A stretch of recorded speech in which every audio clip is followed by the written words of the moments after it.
क्या आप जानते हैं पितृपक्ष की पौराणिक कथा?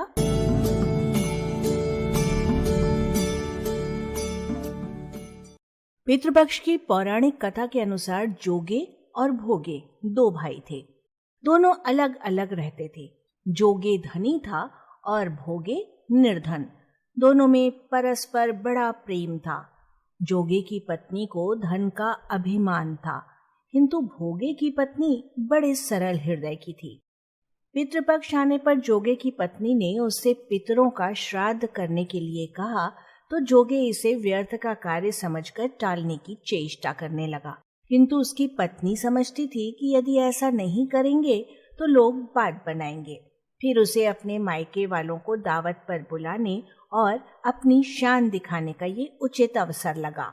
अतः वो बोली, आप शायद मेरी परेशानी की वजह से ऐसा कह रहे हैं, किंतु मुझे इसमें कोई परेशानी नहीं होगी। मैं भोगे की पत्नी को बुला लूंगी, हम दोनों मिलकर सारा काम कर लेंगे। और फिर उसने जोगे को अपने पीहर न्योता देने के लिए भेज दिया।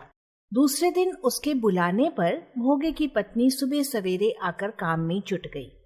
उसने रसोई तैयार की, अनेक पकवान बनाए, फिर सभी काम निपटाकर अपने घर आ गई।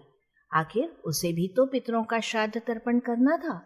इस अवसर पर न जोगे की पत्नी ने उसे रोका, न वह रुकी। शीघ्र ही दोपहर हो गई। पितर भूमि पर उतरे। जोगे भोगे के पितर पहले जोगे के यहाँ गए तो क्या देखते हैं कि उसके ससुराल वाले वहां भोजन पर जुटे हुए हैं। निराश होकर वे भोगे के यहाँ गए। वहां क्या था?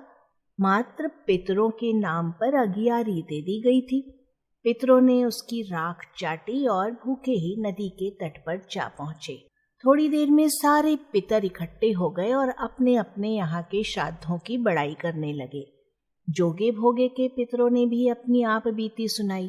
फिर वे सोचने लगे, अगर भोगे समर्थ होता तो शायद उन्हें भूखा न रहना पड़ता, मगर भोगे के घर में तो 2 जून की रोटी भी खाने को नहीं थी।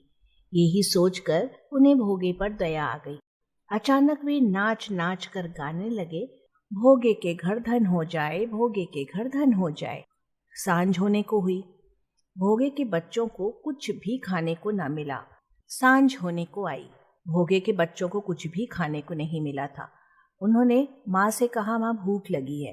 तब उन्हें टालने की गरज से भोगे की पत्नी ने कहा, जाओ, आंगन में हौदी औंधी रखी है, उसे जाकर खोल लो और जो कुछ मिले बांट कर खा लेना। बच्चे वहां पहुंचे तो देखते क्या है कि हौदी मोहरों से भरी पड़ी है। वे दौड़े दौड़े माँ के पास पहुंचे और सारी बात बताई। आंगन में आकर भोगे की पत्नी ने ये सब कुछ देखा तो वो भी हैरान रह गई।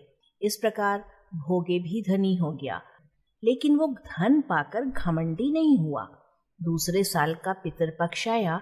श्राद्ध के दिन भोगे की स्त्री ने 56 प्रकार के व्यंजन बनाए।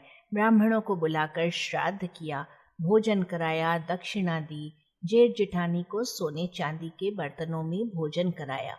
इससे पितर बड़े प्रसन्न और तृप्त हुए। आप सुन रहे हैं रेडियो अर्पा।